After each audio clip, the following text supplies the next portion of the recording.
All right, let us start now.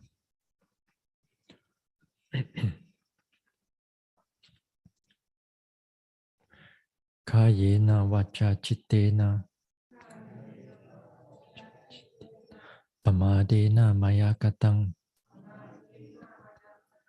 achayang kamame bante buri panya tathagata kayena vacha chittena pamadena maya katang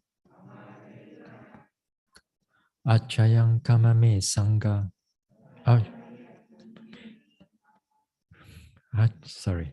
achayang kamame dhamma sanditika akalika kayena vacha chittena pamadena maya katang achayang kamame sangha supatipana anuttara sadhu. Namo tassa bhagavato arahato samma sambuddhassa.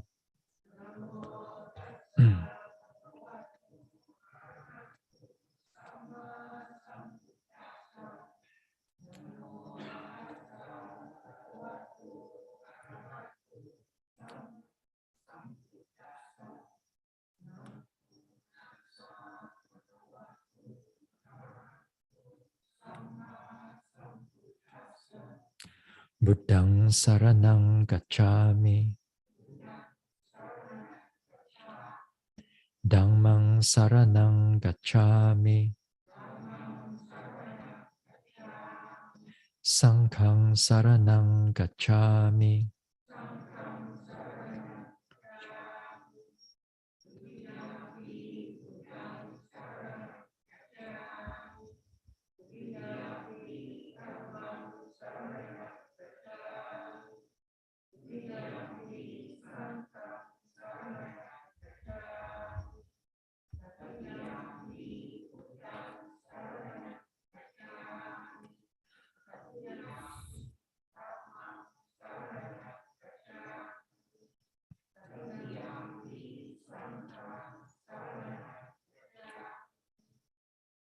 Tisarana gamanang paripunang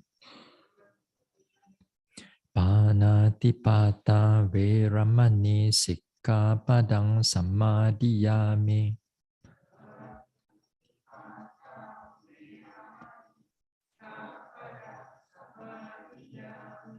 Adina dana veramani sikkhapadang samadhiyami.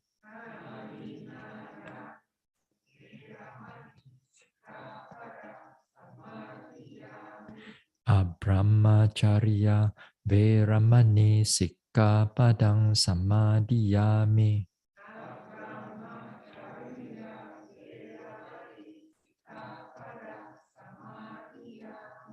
Musawada veramani sikkhapadang samadhiyami.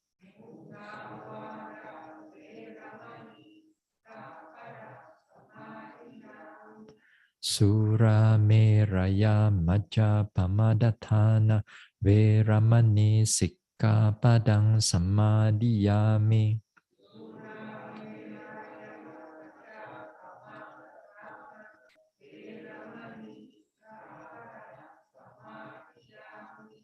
Vikala bhojana veramani sikkhapadang samadhiyami.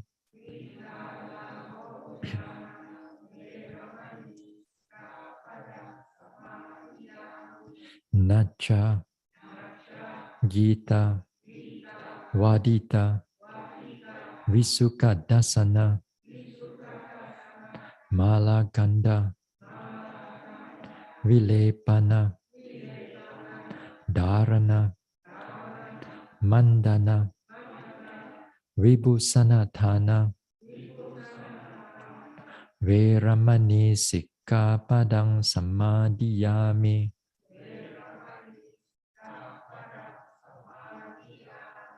Uchasayana, Mahasayana,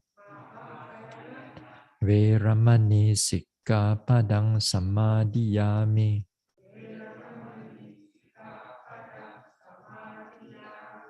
Idang me silang Magapala Jnanasa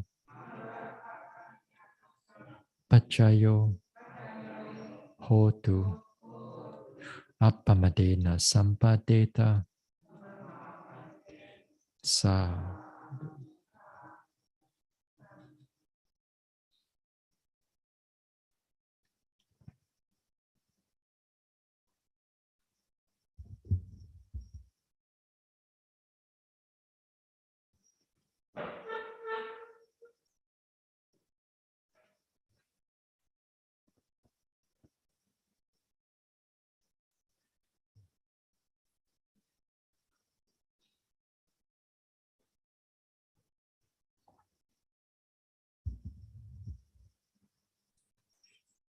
All right.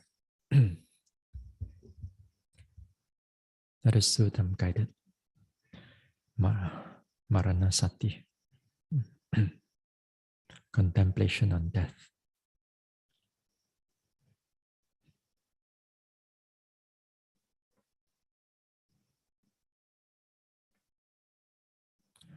We sit here. Let go of all the vipassana objects. Keep the mind open, calm, peaceful.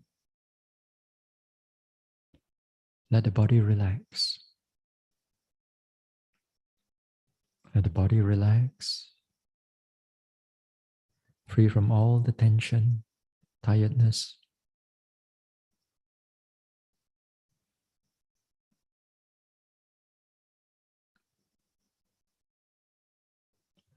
Relax from top of the head. Relax the forehead and face. Relax the neck and shoulders.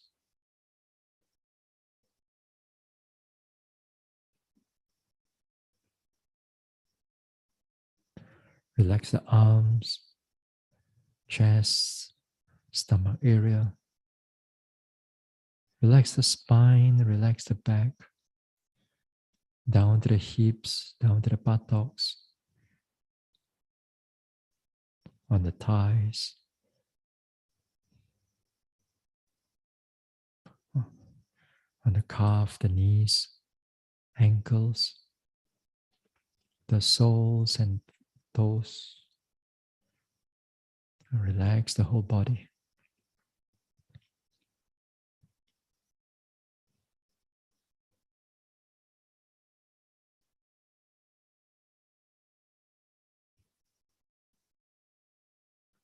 My life is uncertain. My life is uncertain. My death is certain. My death is certain.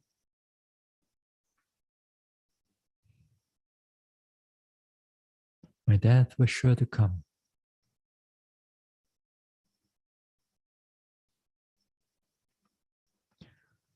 I do not know when it will come, where it will come, or how it will come. But I know that it will come.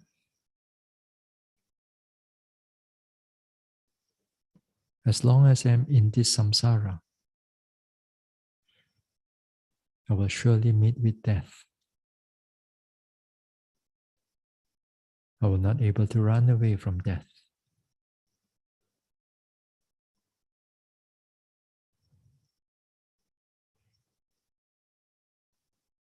As long as I am in this samsara, I will meet with death.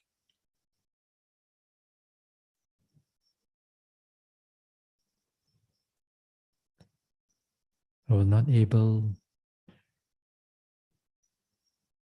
to be free from death.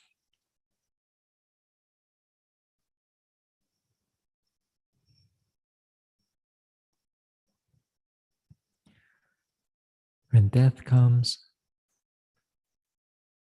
it will rob everything away.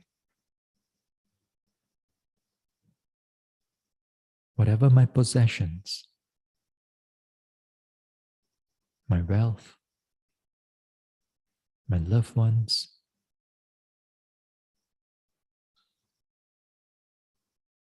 will rob everything away. And definitely my life.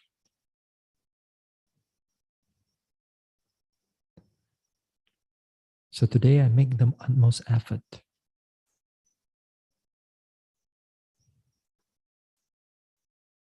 to develop the mind, to develop my wholesomeness,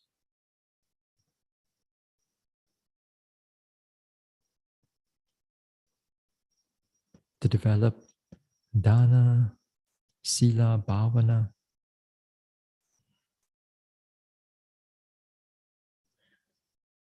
and to give up, to abandon all the unwholesomeness, akusala.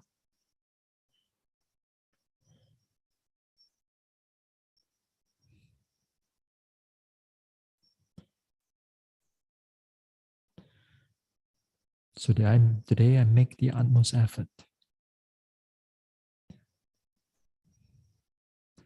to develop my mind, to develop the wholesomeness, and to abandon all the unwholesomeness.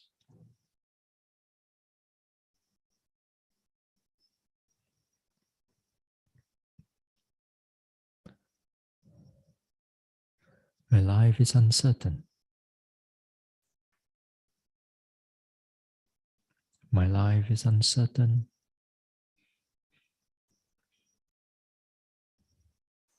But my death is certain.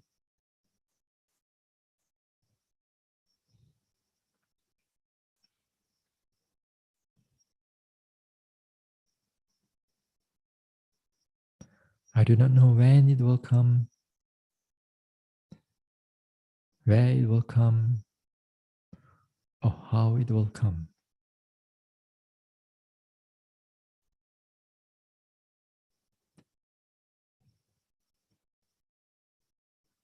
But I surely know that when it comes, it will take everything away. It robs my wealth, my possessions, loved ones, my life.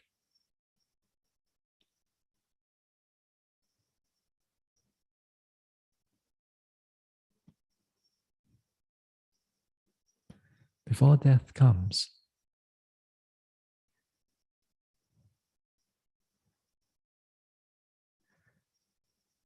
before death comes, let me develop the utmost effort to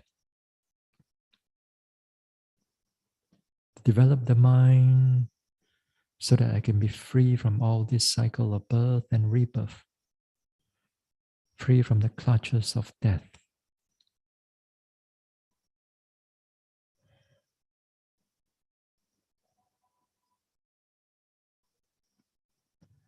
May I develop the wholesomeness and abandon all the unwholesomeness.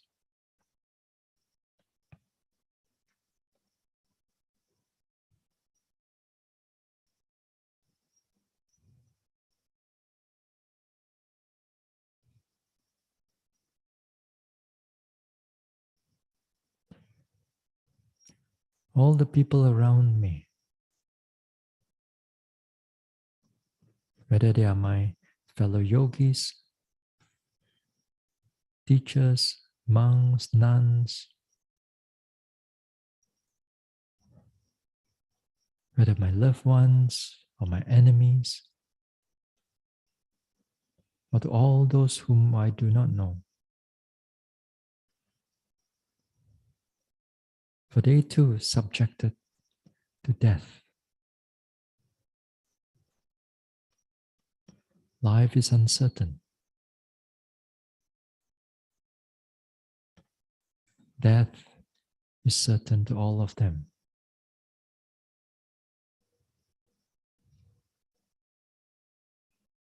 They too do not know when death will come, or where it will come, or how it will come.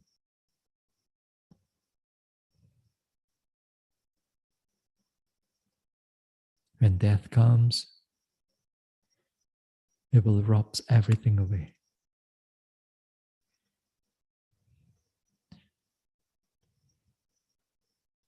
It will rob them from their possessions, from their wealth, from their fame, from their gains, and finally robs their life.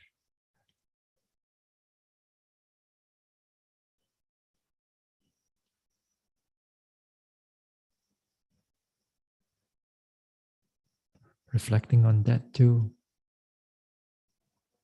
may I too be able to make the utmost effort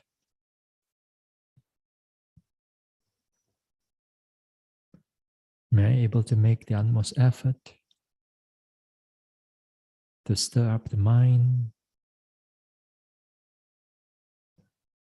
to develop the mind, until enlightenment or nibbana is achieved. Before death comes and takes everything away.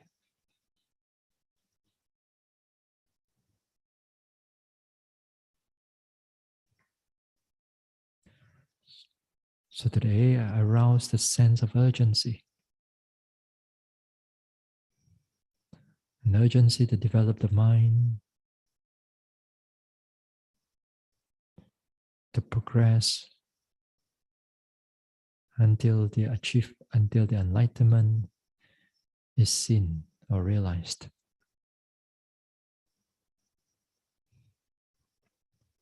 Before death takes everything away.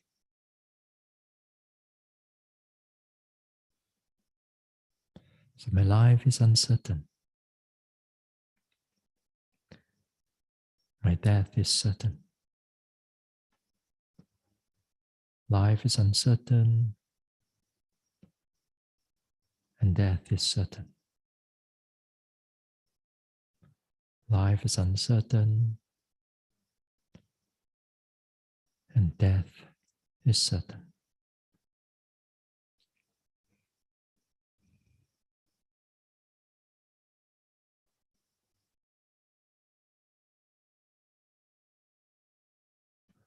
And slowly we let go. We let go of the reflection. Bring the attention back again to the body. Feel the rise and fall of the abdomen. Feel the sensation of the body. And then we can slowly open our eyes.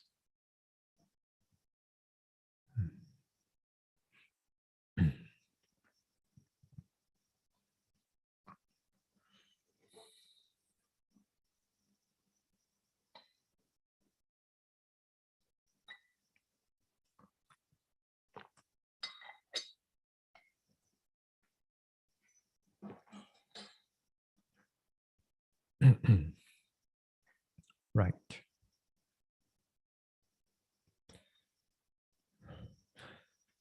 Yesterday we were discussing on the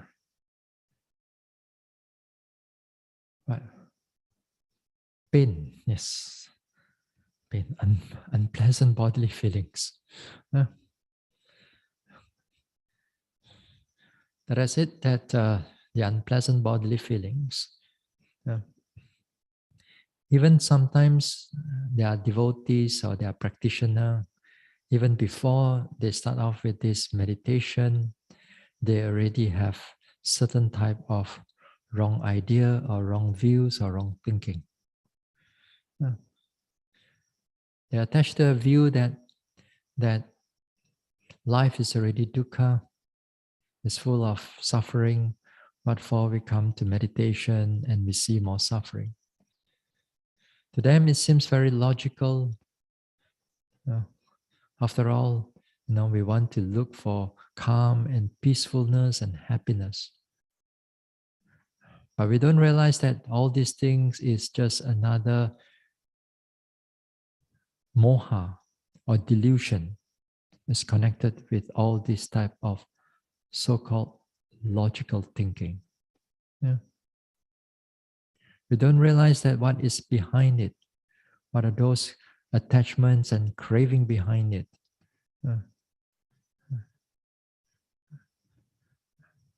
It's not about we want to make you suffer. It's because we want you to see things as they are. And what things as they are, or phenomena as they are dukkha.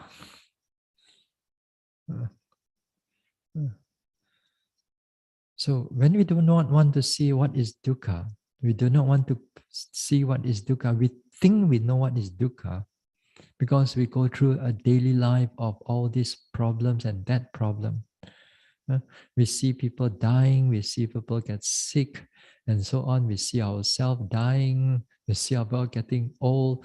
We think we know all the dukkha, and yet we still go on in this cycle and birth and rebirth.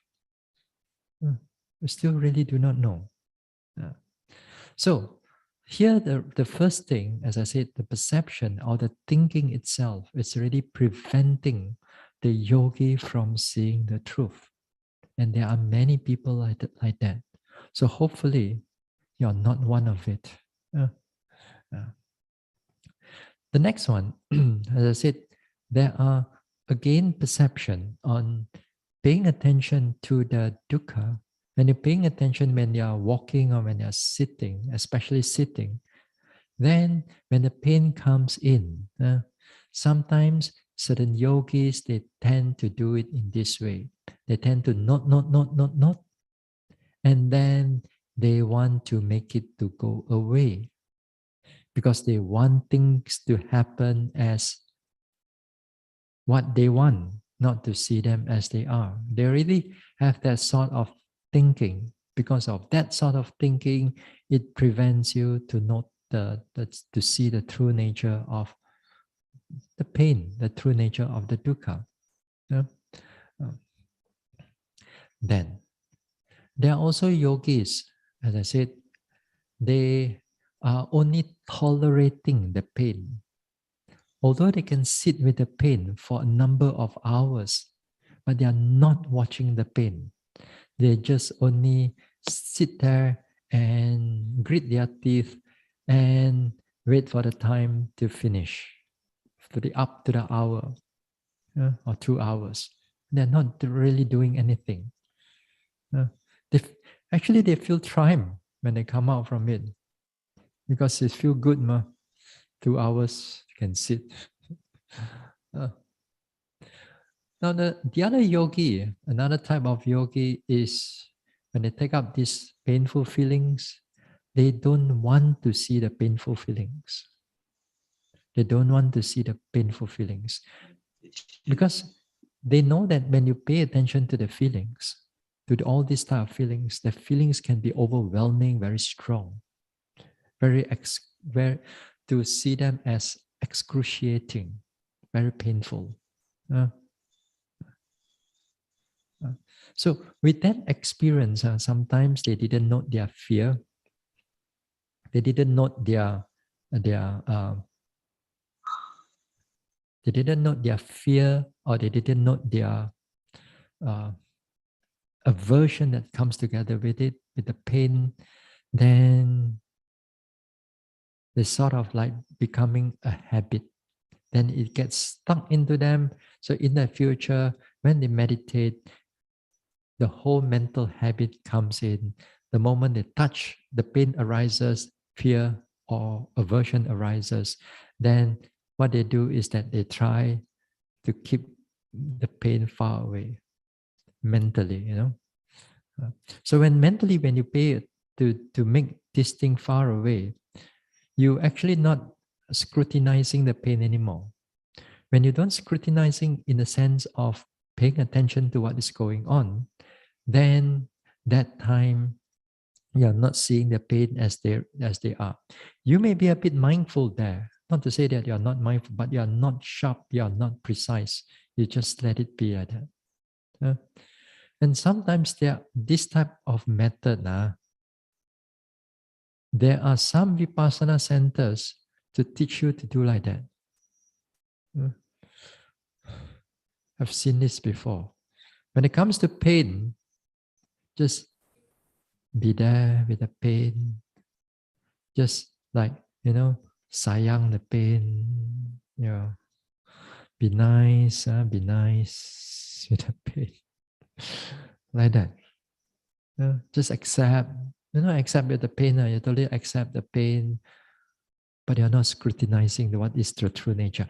So if you do like that, you just be gentle with the pain. You thought, just be gentle with the pain. Then you don't feel much pain. You don't feel much pain. Because your mind is already going far away from it now. Now, also, this is just again, these are perception. Yesterday I stopped under somewhere there. Now, there are also other perception also. Once in a while, some yogis to note the pain until to make the pain, to end the pain. They don't want the pain to go away, That's different from the first one. The first attitude one is that you you want the pain to go away. But this time, another type of yogi is to not the pain, but they want it to end. They watch. How they want to see how exactly it disappears. How exactly it disappears. Because again, sometimes you listen to Dhamma talk, then you may hear, oh, there's arising, there's sustaining, there's disappearing, which I talked about that last week. But then sometimes yogis tend to, they understand it slightly differently. Then they waiting the pain to end. They still cannot. They cannot. But behind it, they want the pain. They are waiting for the pain to end. They can still tolerate the pain. The first one, they don't really able to tolerate the pain. But this one, they can tolerate the pain and they want the pain to end. So slightly a little bit different perception, but still the same. You want things your way. So that also is not right. There are also, over the years, when it comes to pain, yogis do all kinds of things about the pain. Sometimes the yogi says, "That's so painful already. May you be well and happy. May you be free from all suffering."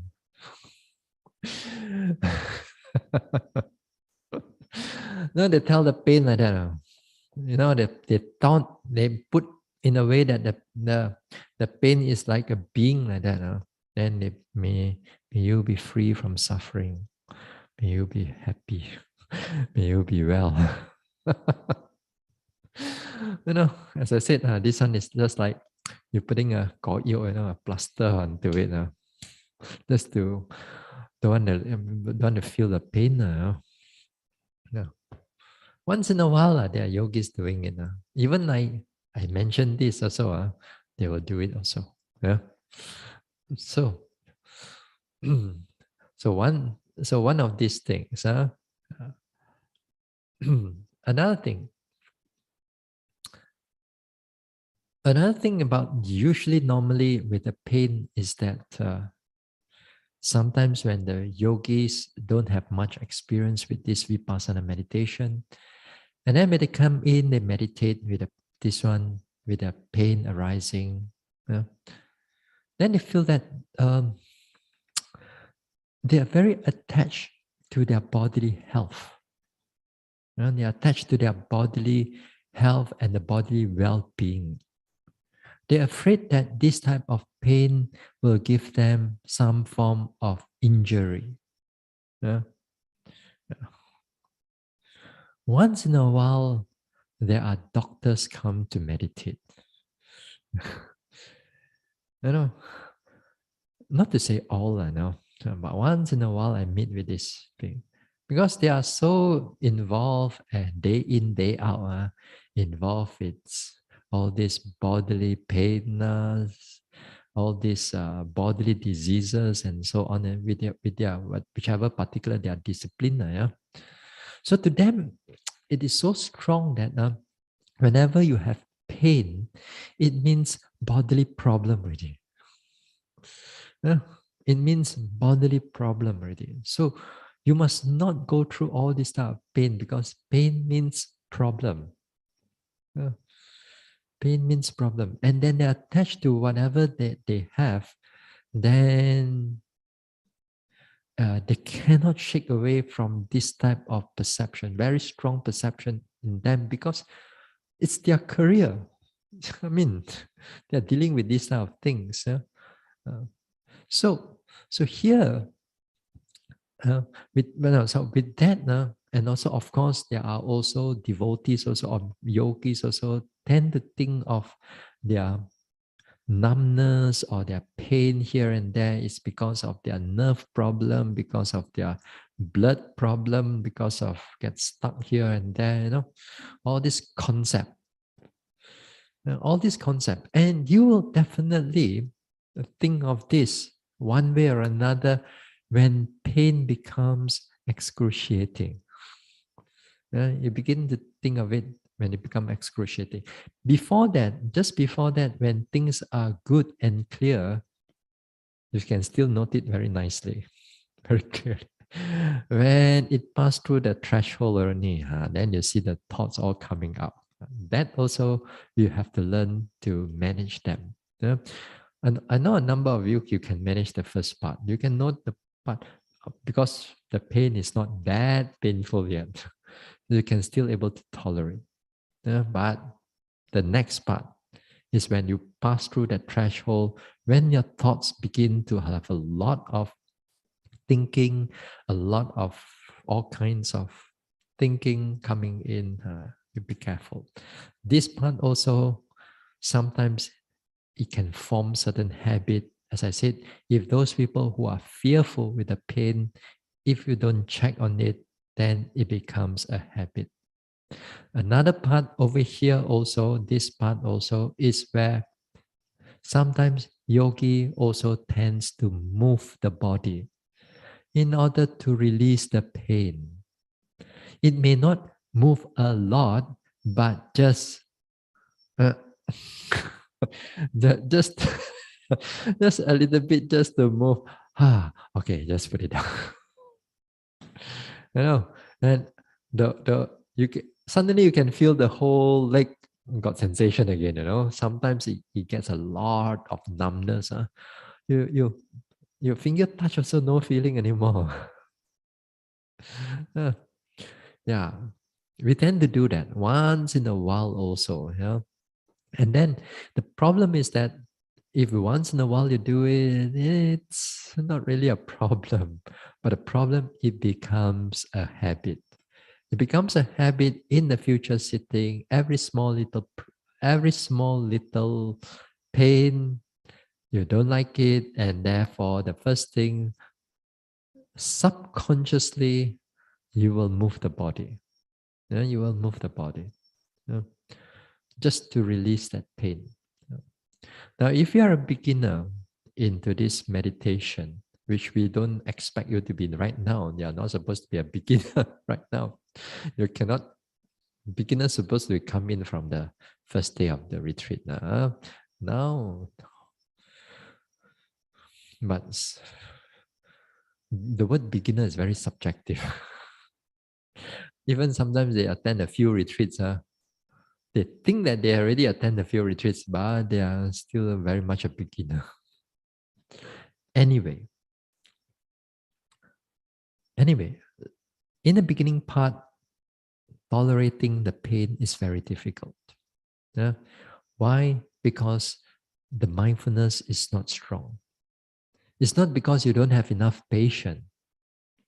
Because no matter even how much patience you have in the world out there, when it comes to this meditation pain, then you're not able to sit with it. Yeah. So the patient comes in with a lot of, especially the mental effort. The mental effort, it prevents the mind from going into a lot of aversion and overthinking and whatnot. Now, other words, the effort when it comes in, it push your threshold a little bit further, a little bit more, so that you can able to tolerate the pain. When you tolerate the pain, you can able to scrutinize what is going on with the pain. So in the beginning, it's just this little. So you make an effort, you get more and more and more and more and more. Yeah. So how do we do that then? So how do we going to push this thing getting further and further and further until we can able to sit? Even the whole hour it comes in with pain, until ting 1 hour later, then you can able to sit with it and pay attention with it. Yeah. It takes a lot of training, yeah? And also not only just effort is needed, but also the progress of the insight also, it's important. Yeah? Now, the technique of paying attention to the pain, the technique of paying attention to the pain is just as similar like everything else. Yeah? When the pain becomes predominant, when the pain becomes predominant, you put your attention there. Drop whatever that is this one and you put attention there. And normally, in the beginning of the practice, pain is the predominant one. Uh, Sometimes, some yogis, when they come into interview room, they are so excited to report the pain and they forget about their rising and falling. Although pain sometimes is in the last 20 minutes, they don't tell me what is the beginning of their meditation sitting. They tell me what's the ending. Then after that, they go to the center. Then after that, they go back to the ending again. Then after that, they forget about what they do in the beginning. Only I have to ask them, so where's your rising and falling? Yeah, rising and falling. Then only they start talking because they're so excited about their pain. No, you don't do like that. When you're reporting, and it comes in with reporting, there's always a chronological factor involved. In the beginning, if you start off with the pain, then report with the pain, it's fine. If you start off with the rising and falling, then report with the rising and falling. Then after that, report what's happening in the middle, what's happening in the end.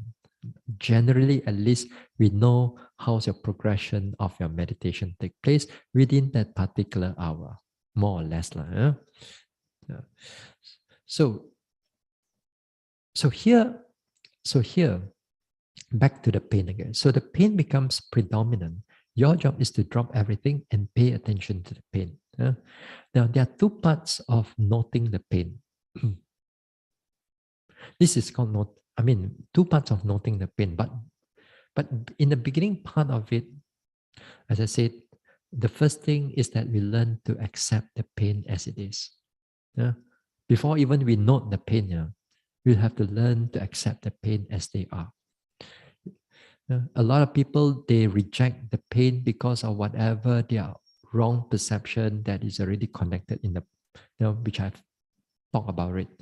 Because if you have that wrong perception, then every time the pain comes in, you are using the same old perception, that wrong perception, in order to trying to overcome or note the pain. Then that problem will spring up again and again. Yeah. So you must learn to accept the pain as they are. You take note of the pain. They come in a very numb pain, strong pain, pulling pain, whatever it is. So this is the preliminary part of it. This one, the acceptance. Now, when you note the pain, generally we can able to note the pain in a two different way, and both sometimes they come in together. Sometimes you see one of it more clearer. Okay. Now, the two part of the noticing unpleasant feelings is to note its characteristic.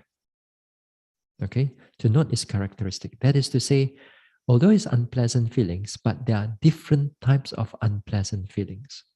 You know for yourself that you have numb pain, you have pulling pain, you have twisting pain, you have hot pain, you have cold pain, you have spreading pain, you have sawing pain.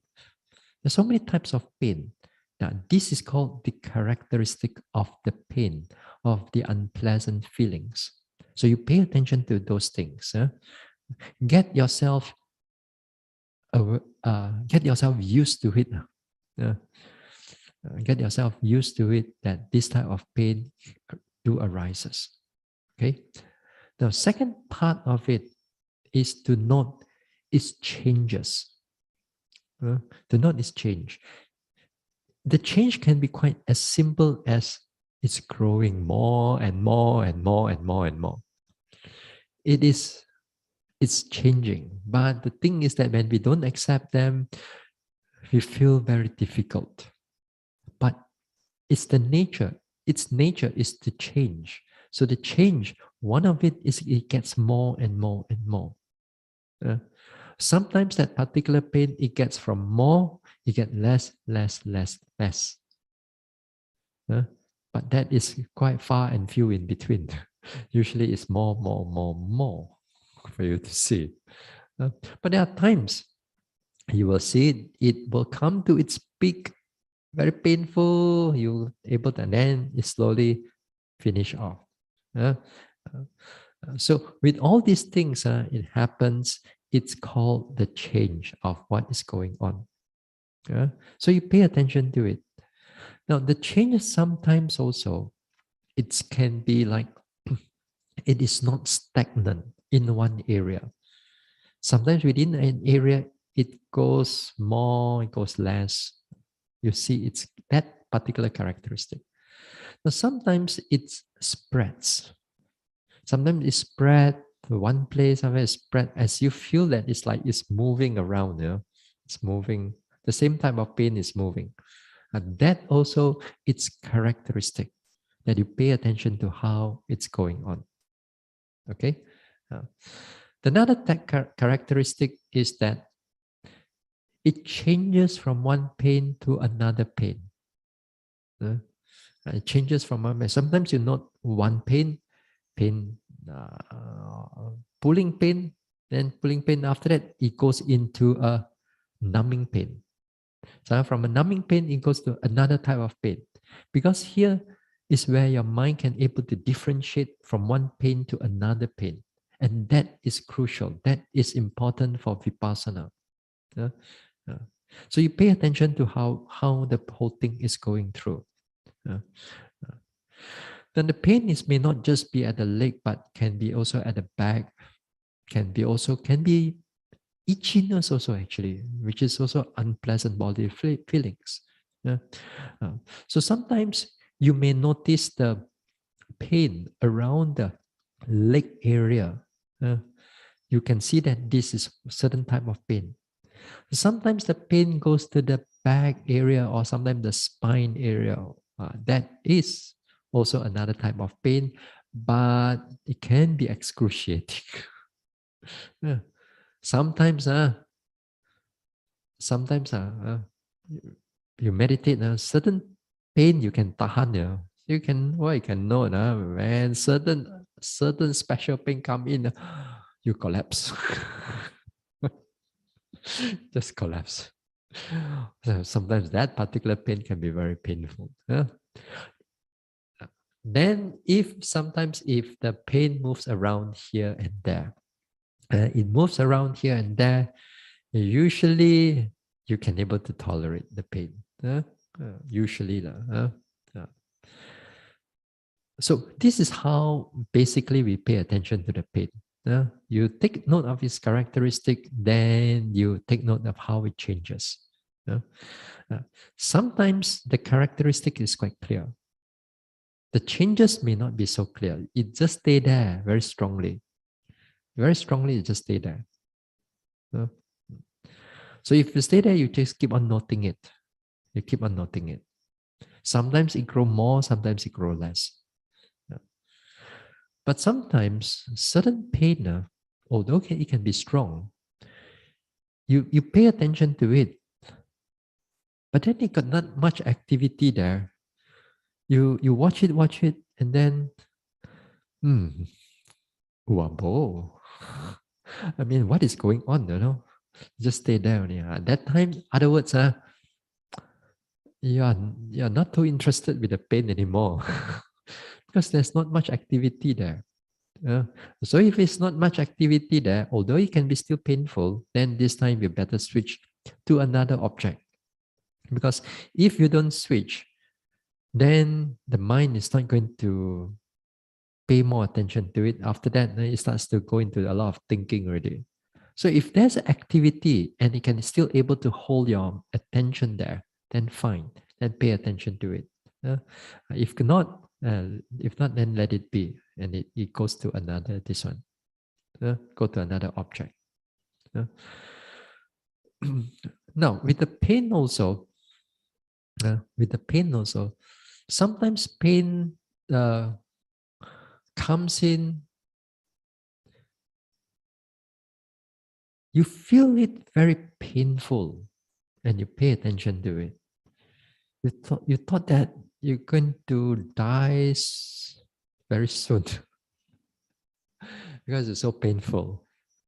But then after that, the bell rings. You're saved by the bell song. Then after that, when you open up your eyes, not so painful. The pain is not so painful. How come when I close my eyes and when I pay attention to it, the pain is it's excruciating. I can't take it. But when I open up my eyes, it's okay. How come I get so difficult about it? Yeah. Now, this is the nature of mindfulness. The mindfulness, when it goes face to face with an object, it tends to expand the object very clearly for you to see. And together, when you scrutinize the object with the precision or investigation of Dhamma, when you take note of it precisely, noticing what is going on, then things become magnified and clear to you. Then, when you stop the meditation, with the bell rings and then you drop everything. Although you're still aware, but then after you get up, it's not that painful. Not that painful. So it's just the nature of mindfulness only. Now with this also usually, generally we categorize the bodily pain as there's meditation pain, and also there are actually maybe physical pain, a physical injury type of pain. Okay. Now, sometimes you may have hurt your knee and you have to sit there with that type of bending. And there's this type of bending, sometimes it can exaggerate all the pain further. The pain can grow even further. And then it can be a problem if you want to stay for the whole 2 weeks, because you're going to be limping while you're walking. It's going to be difficult. So that type of injury, type of pain, you got to be careful. Sometimes there are yogis also, they come with this meditation. They may hurt their spine, the spinal cord, sometimes the lower back, then they have difficulty sitting like what they are doing over here. So these type of people, they may need sometimes a back rest, a certain back rest. Okay, with that, sometimes they do that, or sometimes they have other form of injury that they could not able to sit cross-legged on the floor. They need to find a stool, a chair to sit on it. Yeah? Uh, So, nevertheless, there are two parts of it. So, the meditation pain and the physical pain. The meditation pain here is usually is what we categorized as when you meditate, you walk or you sit, and then when you stop the meditation, the pain also gone. Yeah? Then it comes back in the following sitting or following walking or maybe some other time. Okay. Um, the physical ones, it doesn't really go away. So you got to be a bit careful with this physical one. Although finally feelings are just feelings. Uh, Feelings are just, in a way, they are feelings. But how it arises, I mean, with our practice, we should be wise enough, If it's a meditation pain, it's get very strong, you pay attention to it, well and good. Because after that, I still haven't find over the years have any much of a big problem. You don't go back in a stretcher or whatever. It's still okay. So don't worry about that. But the other one, the physical problem one, that you got to be careful. Sometimes also in the interview, I do assess whether the yogi have this type of pain or not. Because if not, sometimes this type of pain can be quite problematic. Now, if you know yourself, if you know yourself that sometimes there are certain injury, it's already there. It's already there. Then you got to be careful. For example, if sometimes let's say you sit your right leg out and your left leg in. Once in a while, if you find that that particular one is not so good, then change lah. Left leg out, right leg in.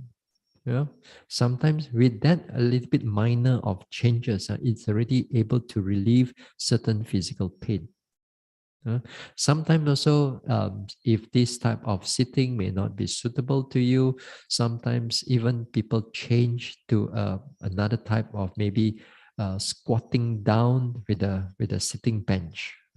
Or sometimes they come in, they sit for, if sometimes they have back problem, sometimes they sit on a chair for a few sittings, then they sit on the floor for a few sittings. So because they don't want to overpressure on that particular area. So this one, somehow or another, you have to figure it out for yourself. What is suitable for that particular type of injury. Because we want you to make sure that you're able to stay for your whole retreat, not halfway. Because of that particular pain, you have to pack your bags and go back and to see a doctor. And that will not be very good for not be very good for for your meditation perhaps in the future, and perhaps the fear may comes in also. So try not to go into that area. Now in the meditation type of pain. The meditation type of pain, as much as it become painful, pay attention to it. Again and again, pay attention to it, how they change and so forth. What exactly happened to them? It can come in sometimes the pain, shooting pain, perhaps just for a while it disappears. Sometimes it shoots and then it stays there for a long, no matter what happens, stay with it, pay attention to it with it. So you get up after you go for a little bit of walking, all the pain gone, then fine. Yeah, you are still Okay. Well and good. But if you're not careful, this meditation pain can turn into a physical pain. If you're not careful.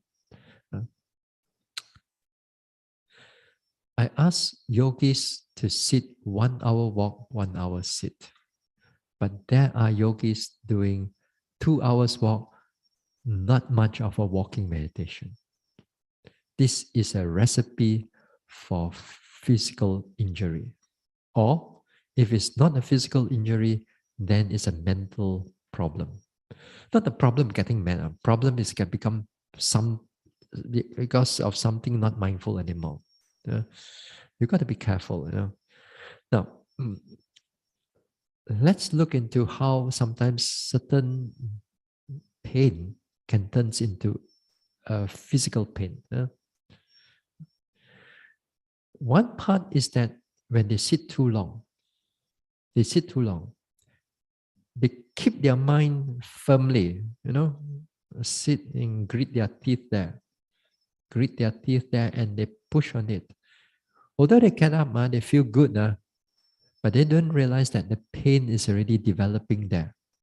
It's already staying there. The next sitting again, they do it again. Same area, the pain comes up, they sit there for 2 hours, and after a few sitting or so, 1 week or so, or few days or so, then they're going to end up with a lot of, if we're going to stay with it, a lot of injury. The injury is going to be there.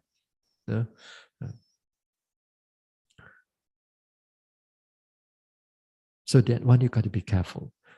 One of the purpose of walking meditation is to relieve the body. With the tension that comes up and the pain that comes up, it takes a lot of strain in the body. So here, walking meditation, especially the first phase, it helps you to relax the body so that you can able to last for the whole retreat. Some people, some yogis are so, so keras, so hard. You tell them, hey, do a bit of first phase. No, sekali.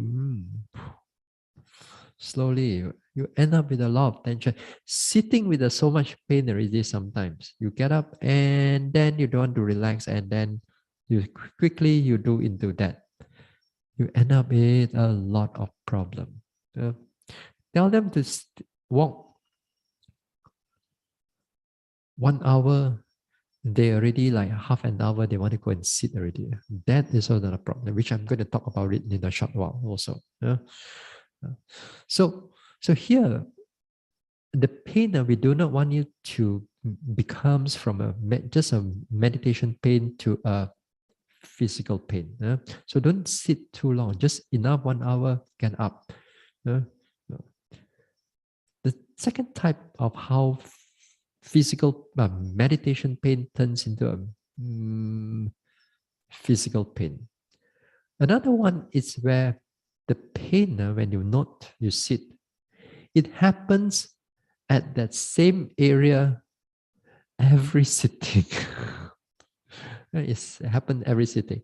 Perhaps for the first few days, you get up, walk, no pain. But every sitting, subsequently, every sitting, let's say it's at the buttock there, you sit there, that particular area, that particular type of pain. Then you sit. Next sitting is the same area. Next sitting is the same area. Next sitting in the same area. Sometimes within the number of days, you're going to carry pain in the butt.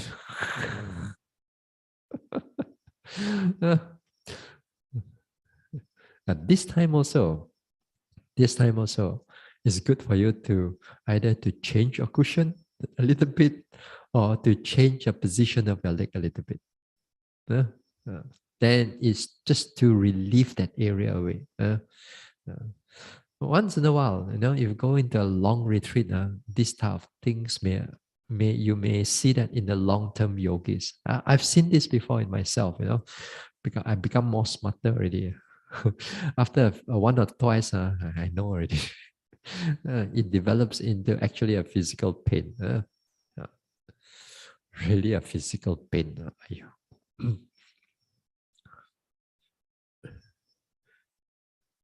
Yeah, 20 years ago, it developed into a physical pain until I have to go and get injection. Terrible. In Myanmar, whenever you got pain, they don't give you pill. Sekali, they take out the injection and to choke you. Wow. But it relief, it relief for a while. But I come back again. Yeah, that was in the how many months into the retreat. Just got still got many months to go. So you see, it does develop into these type of things. But we don't think of going back one. You think a little bit of pain, a bit of sickness, a bit of diarrhea. Oh, Bhante be liao. Want to go back liao. No, we go one way ticket one. Want to come back only get another ticket. Uh, like that. How they are supposed to meditate. The pain comes in, you learn to wise up, and after a few trial and error, you get wiser, and then after that, you learn through it. Learn through it.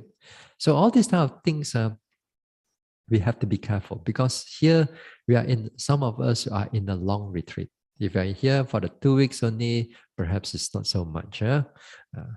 So in the 2 months, 3 months type of retreat, we have to be a bit more careful.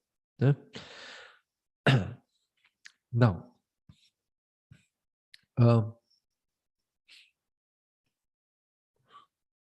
so many things just now was going through my mind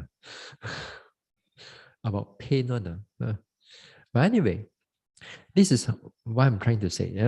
The physical pain, the meditation pain, you just have to, at least generally, on a practical level, we just learn to separate them. We learn to separate them. So meditation pain, as I said, you note them as much as you can. The physical pain one, you got to be careful. Yeah, something I remember about the physical pain. Now, some yogis are very, their faith is a lot, which is admirable. Their faith is a lot. So what happened? They want to fight through the physical pain with the mentality. Now, sometimes they read some yogis. They got certain sickness, some cancer or some type of bodily injury, and then they note.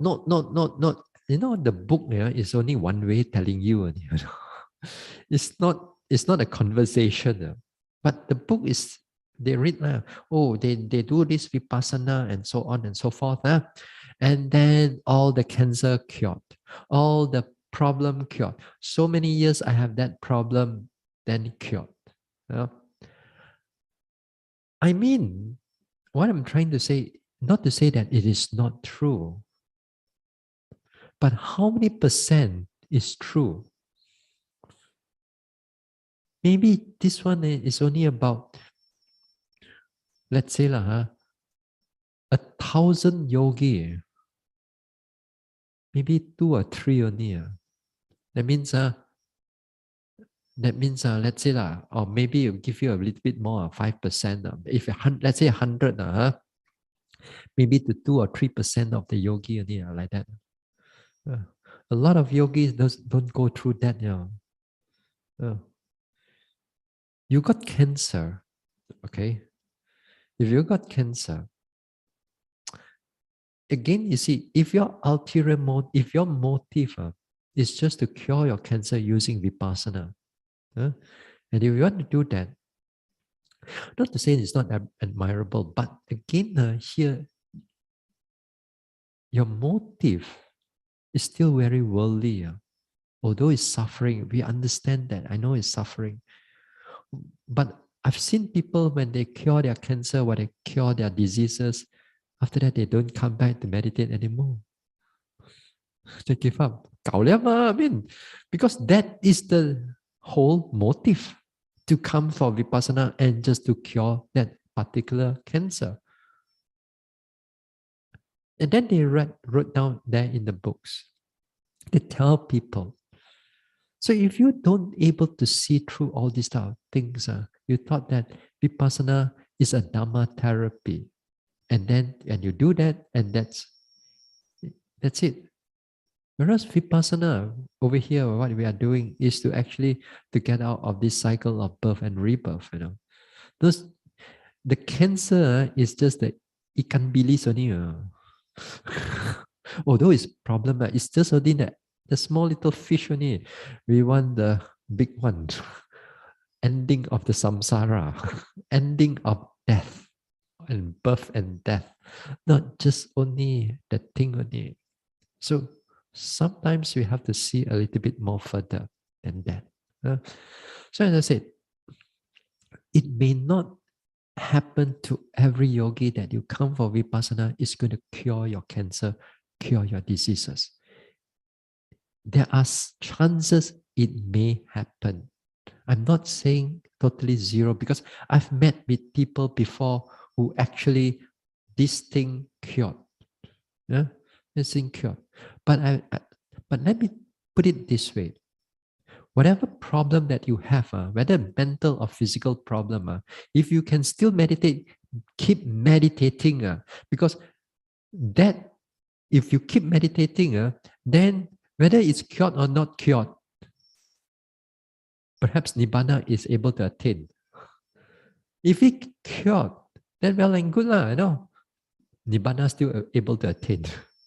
So whether it cured or not, that you cannot sometimes, it's your own past life karma.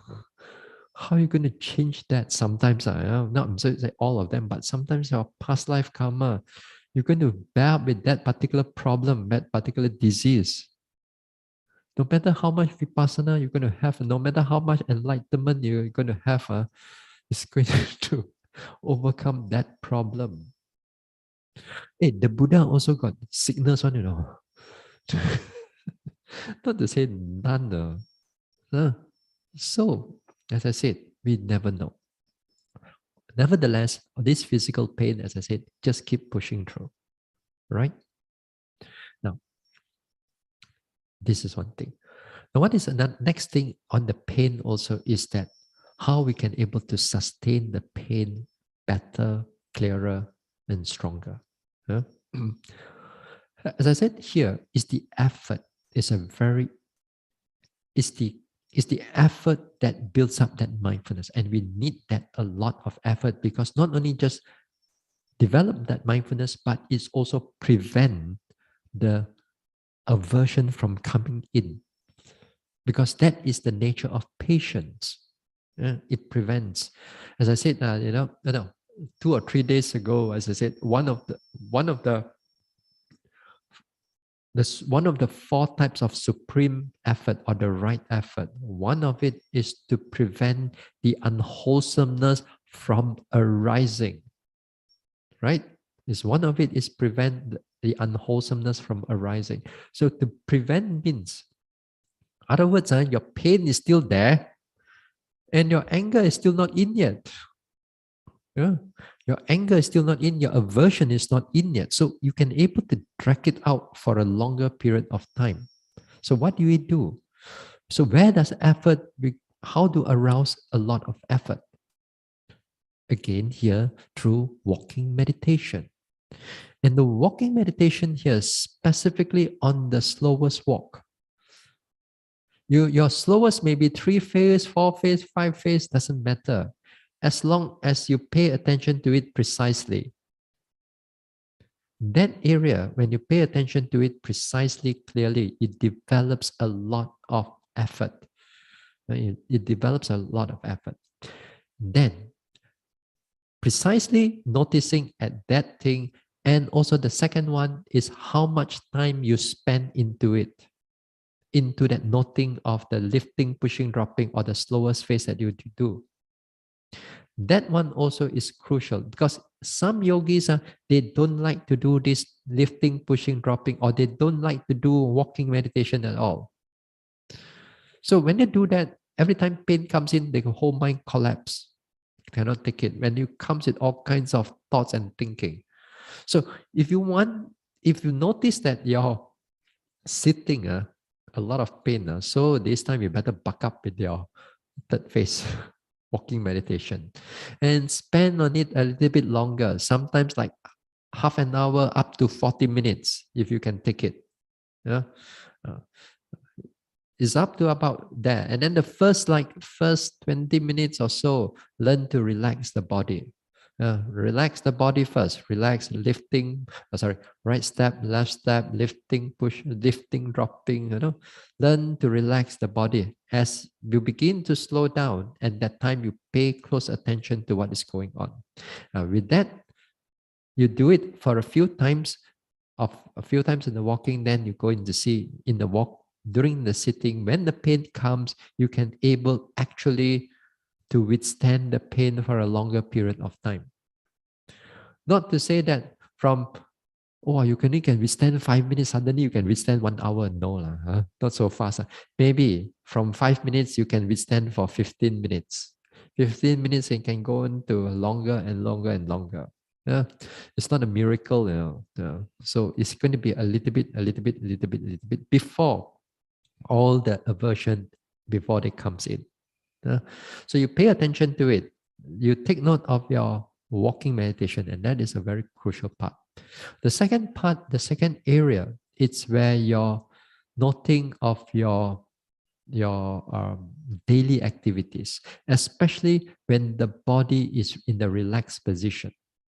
In the relaxed position, that is to say, when you are sitting down, eating, for example, the body is in the relaxed position. So in the relaxed position, pay attention to it more carefully. The chewing, swallowing, how the chewing take place, the scooping and everything, drinking. Pay attention to the taste. Don't let the mind runs. Come back to the body, the sensation, again and again. For half an hour, if you can do that, it builds up on that effort again.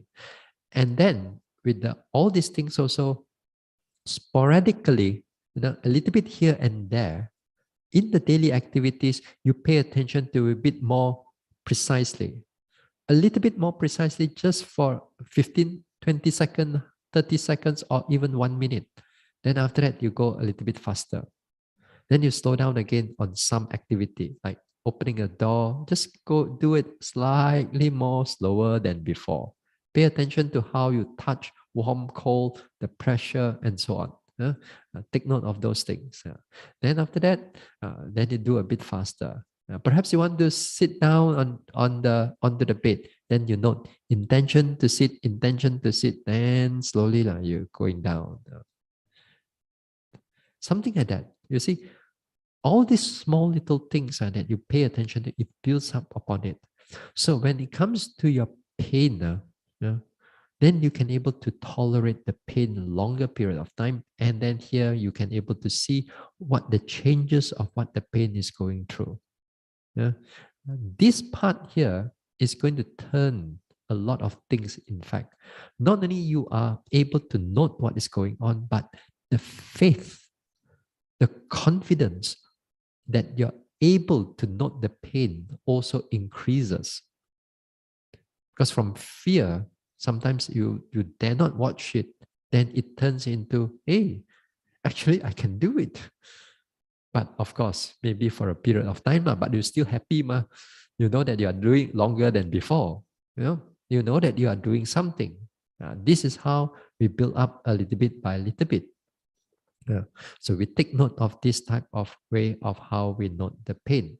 So the daily activities, and also especially the walking, especially the third phase walking meditation, this is a very crucial aspect of this one. Now, the pain here, whatever the bodily feelings that we are going through it, okay, they are just only what we call the dukkha only, the unpleasant type of feelings. But the dukkha has few more layers behind it some more. Underlying it, there's another type of dukkha. That dukkha comes with change. And another below it some more, there's dukkha comes with conditioning. So what you see a lot of dukkha is already on top of you, Samchan. The three-layered pork, three-layered meat. So what we see this one is over here, but there are deeper aspect of dukkha that's going to test you through even more deeper, even more difficult. And they may not come is as your buttock pain, back pain, head pain, and so on. But it's going to come in together with your feelings and your emotions and so on. Uh, So we're going to talk about that maybe not not tomorrow. Tomorrow no Dhamma talk. So the next Dhamma talk will be on Thursday. We're going to talk on another aspect of effort. This time we're going to talk about effort. We're going to talk about it, how not to over push your meditation. This is also another area of effort. Okay, we'll stop here for tonight and we'll continue on Thursday. Mm. Mm.